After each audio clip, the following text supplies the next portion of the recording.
ressuscitou, ele está com um nome maior do que César entre os gentios. Pode dizer para essa igreja, o que isso implica para nós? É que se eu digo que sou cristão, mas não acredito na ressurreição, e outra, vocês têm um costume grotesco de deixar essa responsabilidade para o pastor, a pastora, a liderança, ensinar sobre essas evidências. O Novo Testamento ele é gritante falando sobre liberdade e responsabilidade. Sabe o que isso quer dizer? Que é você que tem que buscar as evidências de se Cristo morreu e se ressuscitou ou não.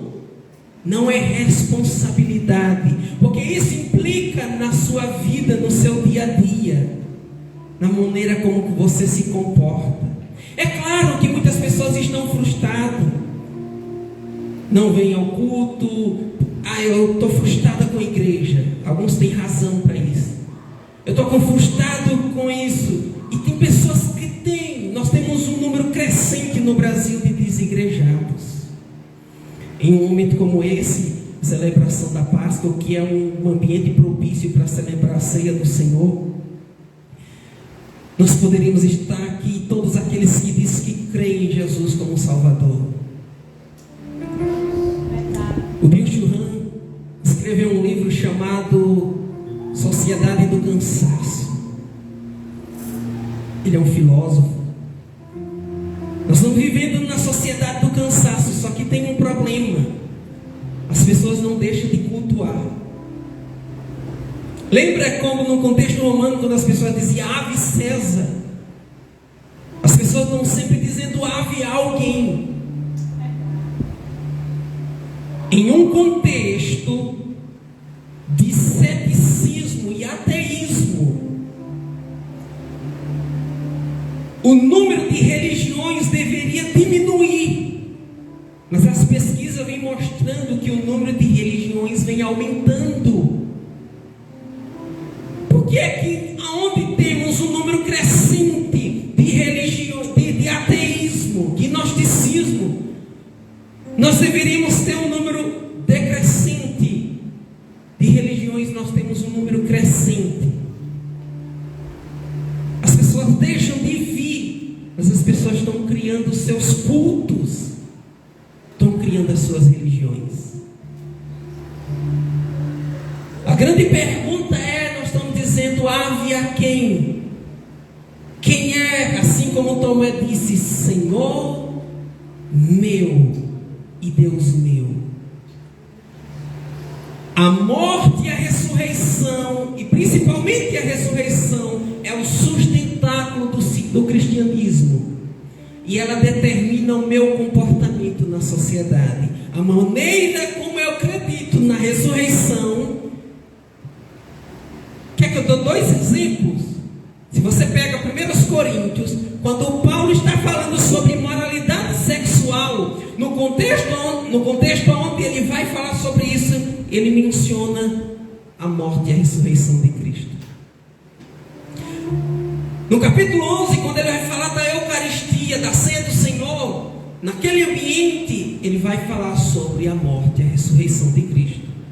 No capítulo 13, aonde ele vai falar sobre o amor, ele fala sobre a morte e a ressurreição de Cristo. Quando você pega uma carta que ele escreve na prisão, Colossenses, no capítulo 3, verso 1, ele diz: se já morreste com Cristo, com ele ressuscitaste. A gente acha, e é isso que determina, a gente acha que crer na ressurreição, aceitar Jesus como Salvador, é apenas vou para o céu, entrar na vida eterna simplesmente quando for ao céu. Não é isso que o Novo Testamento diz. A partir do momento que alguém acredita em Jesus como Salvador, ele já está dentro da vida eterna.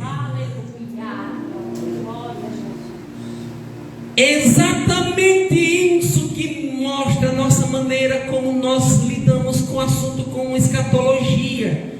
E a gente acha que Jesus veio apenas restaurar a humanidade. Não foi isso. Foi o cosmos, o universo, a maneira como nós lidamos com o ambiente, diz como nós acreditamos em Cristo.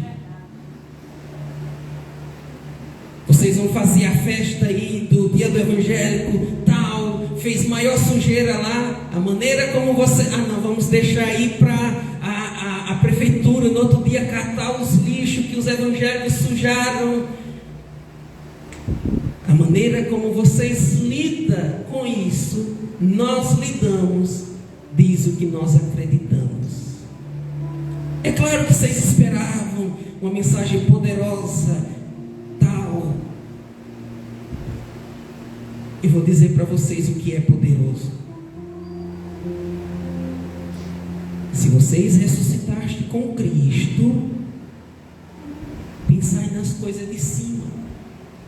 Buscai as coisas de cima. E é exatamente nesse contexto onde ele vai fazer uma descrição de pecados envolvendo a imoralidade sexual.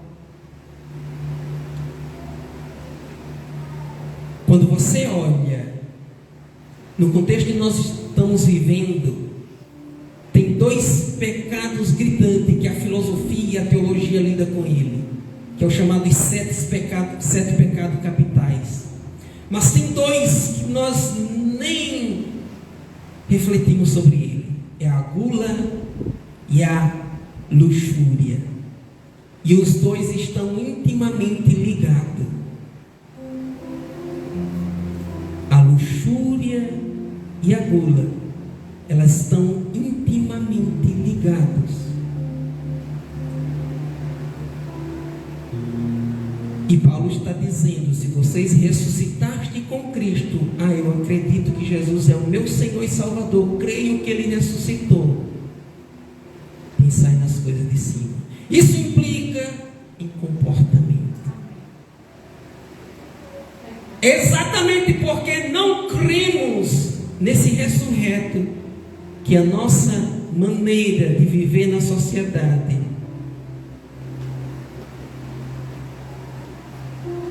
é avessa. Eu encerro dizendo aquilo que ele falou lá em Coríntios 15. Se Jesus não ressuscitou, é vã a vossa fé. Para que vir para a igreja? Para que na maioria das vezes, nós estamos na igreja no contexto onde na maioria das vezes isso é geral, já escrevi isso em algum momento, em algum lugar. As mulheres são crentes, às vezes deixam os maridos aborrecidos em casa porque está dentro da igreja. Às vezes o marido dizia pardal para estar dentro da igreja direto todo dia e tal. Por que deixar os maridos aborrecidos? Às vezes outras que tal não vem, não vou deixar meu esposo aborrecido, etc. e coisa e tal. Mas olha só, a grande pergunta é: se isso não tem nenhum fundamento, o meu comportamento é determinado, eu ajo conforme eu acredito. Se Jesus não ressuscitou, é vã a vossa fé. Para que ficar vindo à igreja de domingo a domingo? Para que? Se não tem nenhum fundamento. Mas ele vai dizer: mas de fato ele ressuscitou, e é as primícias, ou seja, ele ressuscitou primeiro. Isso é garantia de que nós estaremos com ele junto no céu. Não, no céu nós encontraremos com ele, reinaremos com ele na terra. Esse é um entendimento equivocado nosso, de achar primeiro que vamos para o céu. Gente, reinaremos com ele na terra. Reinaremos juntamente com ele na terra. Eu estou desde 2005 investigando isso. Por quê? Porque eu não quero ficar vindo, minha ideia era essa, ficar vivendo na igreja, ouvindo o que o pastor ou alguém está lá dizendo e influenciando a minha mente e determinando o meu comportamento, simplesmente ouvir passivamente. Eu passei a investigar. Eu tenho lido de tudo que você imagina: crente, descrente, ateu, à toa, agnóstico, agnóstico. Ainda ontem eu estava lendo um artigo de 1979, onde pessoas descreviam sobre a ressurreição. Eu tenho lido de tudo exatamente sobre isso, porque ela é o fundamento da nossa fé. E eu tenho lido aqueles que concordam e não concordam, que negam e não negam. E são pouquíssimas pessoas que têm dito o contrário, pouquíssimas. Mas o que tem surpreendido é aqueles que dizem ser teólogos diante da chamada teologia liberal, tem dito que ele ressuscitou. Mas ressuscitou no seu coração. Ressuscitou apenas nas suas virtudes. Ressuscitou simplesmente. Se você fez uma bondade para alguém, ele está ressuscitado. Essa não é a razão da nossa esperança. A razão da nossa esperança é alguém que venceu o inferno e a morte. E ele canta um hino, como o texto que nós citamos de 3,16 de Timóteo, é um hino também da igreja. Onde está, ó morte, a tua vitória? Onde está o pecado? A força do pecado é a lei. Mas graças a Deus que nos dá a vitória por nosso Senhor e Salvador Jesus Cristo.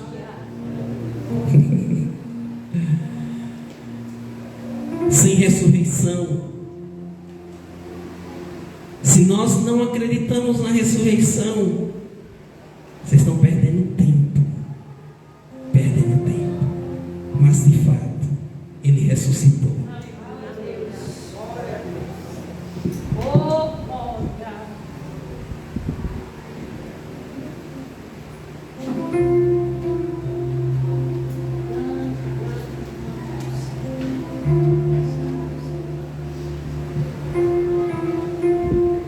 Aleluia, Jesus.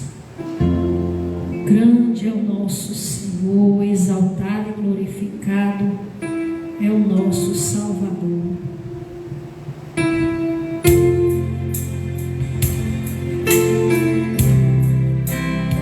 Aleluia. Glórias, glórias e glórias. Você pode ficar de pé, igreja? Oh Senhor, nós te adoramos. Nós cremos em Ti, é por causa disso que estamos aqui.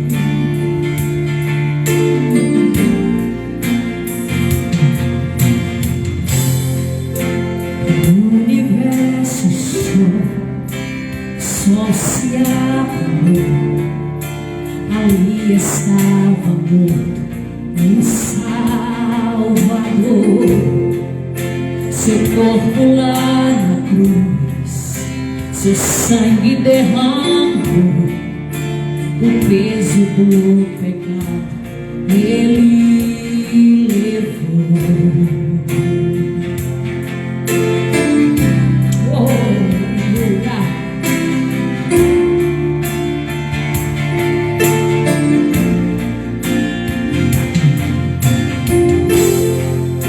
Deus Pai o abandonou, cessou seu respirar, em trevas me encontrou um filho.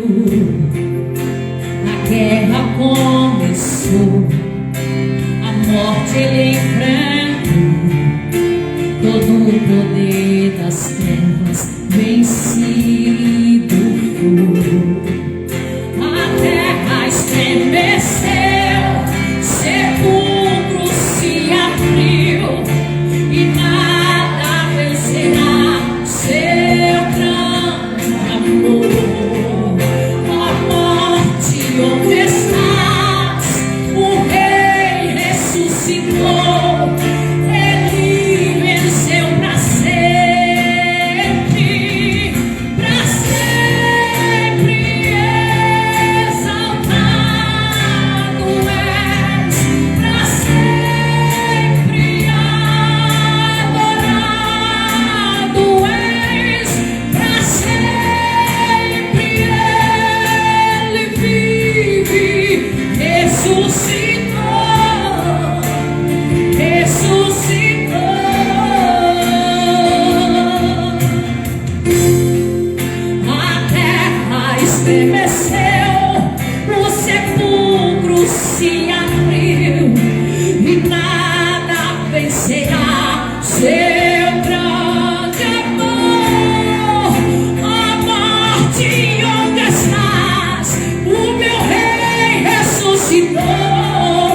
testificar o quanto nós cremos em Ti, que as nossas atitudes, Senhor, que o nosso comportar, que o nosso agir, que o nosso proceder possa revelar a nossa fé em Ti, a nossa fé no Senhor, porque para sempre exaltado. Oh, aleluia, como eu sinto a Tua presença. Oh, Tu és adorado, meu Senhor, para sempre Ele, oh, nosso Rei, ressuscitou, ressuscitou.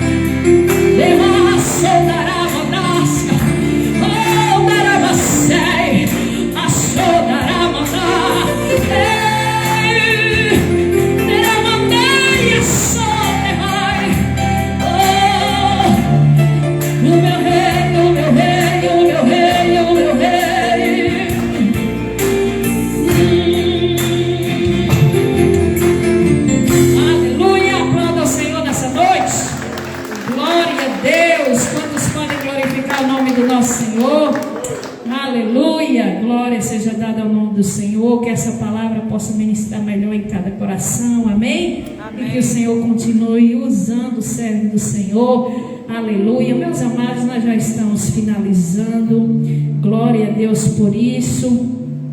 E eu não sei se você entendeu o que o Senhor quis falar conosco, mas que essa palavra se aplique em nossos corações. Como nós temos agido, como nós temos comportado, isso vai revelar se de fato nós cremos que Ele é o nosso Senhor, nosso Salvador e que Ele ressuscitou. Amém? Amém. Glória a Deus por isso. Vou passar rapidamente a programação da nossa semana. Amanhã, segunda-feira, não teremos trabalho. Terça-feira temos ali o encontro marcado no Seminário de Teologia, para os irmãos que estão fazendo. Quarta-feira nós temos o encontro marcado aqui às 19 horas, a nossa escola bíblica. E nessa quarta-feira, irmãos, nem eu e nem Dadá vamos poder estar presente. Nós vamos estar ainda ali para a comunidade do Baixão, que nós temos uma reunião pendente para fazer com as irmãs ali. Antes do culto, que já é desse sábado às 8, a gente precisa reunir com elas, por motivo de força maior não